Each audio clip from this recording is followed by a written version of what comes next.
কোরবানির গোশত বন্টন করার সঠিক পদ্ধতি। আমাদের দেশে বিভিন্ন জায়গায় বিভিন্ন ফসল রয়েছে। যেমন আমাদের দেশে বিভিন্ন গ্রামে ফসল রয়েছে। যদি 5 শরিক হয় তখন 6 ভাগ করে, 6 শরিক হলে 7 ভাগ করে, 7 শরিক হলে 8 ভাগ করে।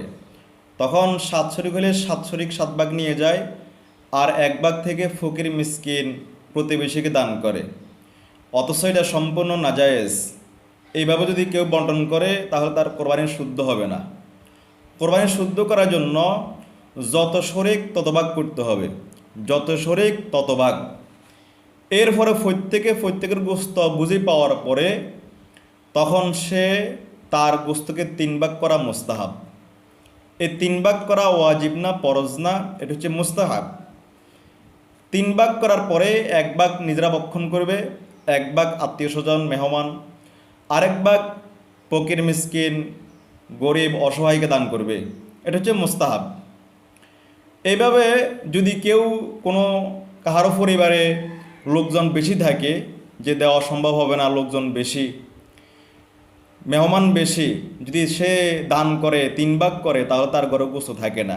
এক্ষেত্রে মাসালা হলো সে সম্পূর্ণ গোস্ত নিজে রেখে দিলেও কোনো অসুবিধা নাই, কাউকে না দান করলেও কোনো অসুবিধা নাই, কিন্তু দান করাটা হচ্ছে মুস্তাহাব। 3 ভাগ করাটা হচ্ছে মুস্তাহাব, এটা উত্তম। আরেকটা বিষয় হচ্ছে যত শরিক তত ভাগ করবে, এটা পাল্লা দিয়ে ওজন করে ভাগ করতে হবে। এটা আন্দাজ করে ধারণা করে ভাগ করলে হবে না।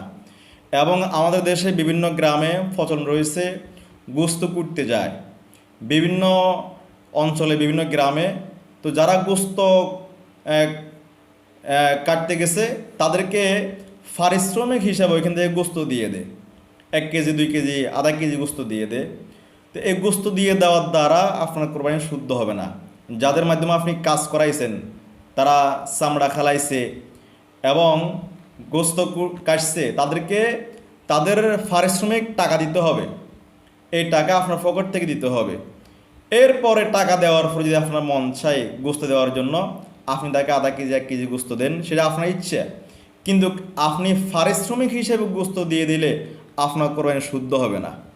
এজন্য গোস্ত বর্ণন করার সময় অবশ্যই যারা পারিশ্রমিক হচ্ছে তাদের পারিশ্রমিক দিতে হবে, এবং যারা শরিকদার যত শরিক তত ভাগ করতে হবে।